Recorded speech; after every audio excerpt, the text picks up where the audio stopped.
എല്ലാവർക്കും നമസ്കാരം കേട്ടോ. അപ്പോൾ ഇന്ന് നമ്മൾ ഉച്ചയ്ക്ക് ലഞ്ച് കഴിക്കുകയാണ്.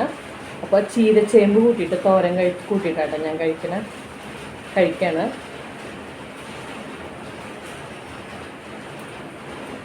വെജിറ്റേറിയൻസിന് നല്ല അടിപൊളി ഒരു കറിയാട്ടത്. നമ്മുടെ വീട്ടിൽ തന്നെയാണ് ചീരച്ചേമ്പ് ഉണ്ടാവണം. ഞാൻ കാണിച്ചു തരാം ചീരച്ചേമ്പ് എങ്ങനെ ഇരിക്കണേന്ന്. അപ്പോൾ ഇത് നല്ല ടേസ്റ്റാണ്. ഇതെങ്ങനെ തയ്യാറാക്കണമെന്ന് നോക്കാം. ഒരു ചീഞ്ചട്ടിയിലേക്ക് കുറച്ച് വെളിച്ചെണ്ണ ഒഴിച്ച് കൊടുക്കാം കേട്ടോ. നന്നായി ചൂടാവുമ്പോൾ അതിലേക്ക് നമുക്ക് കടുകിട്ട് പൊട്ടിക്കണേ. അതിനുശേഷം അതിലേക്ക് ചെറുതായി എരിഞ്ഞ് സവോളയും പച്ചമുളകും ചേർക്കാം കേട്ടോ. ഞാൻ പച്ചമുളക് രണ്ടായിട്ട് സ്പ്ലിറ്റ് ചെയ്തിട്ട് ഇട്ടിരിക്കണം, ചെറുതായി എരിഞ്ഞിട്ടില്ല. പെട്ടെന്ന് എടുത്ത് കളയാൻ എളുപ്പത്തിനാട്ടോ ഞാൻ അതുപോലെ ചെയ്തത്. എന്നിട്ട് നന്നായിട്ടൊന്ന് മിക്സ് ചെയ്യുക. ഒന്ന് മുരിഞ്ഞ് വരുമ്പോൾ അതിലേക്ക് ഉപ്പും മഞ്ഞൾപ്പൊടിയും ചേർക്കാം കേട്ടോ. എന്നിട്ട് നന്നായിട്ടൊന്ന് മിക്സ് ചെയ്യുക.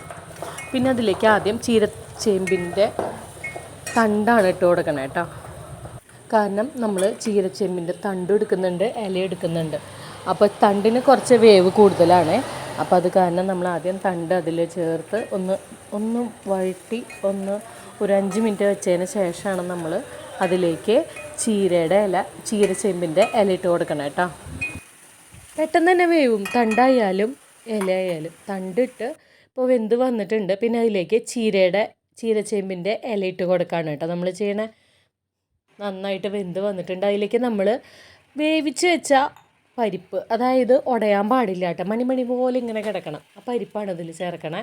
പിന്നെ ലാസ്റ്റ് നന്നായി തേങ്ങയും ചേർത്ത് മിക്സ് ചെയ്താൽ ചീരച്ചേമ്പ് തോരൻ റെഡിയായി. വെജിറ്റേറിയൻസിന് ഒരു അടിപൊളി ഡിഷാട്ടോ. നല്ല ടേസ്റ്റാണ്. എല്ലാവരും ട്രൈ ചെയ്യണം.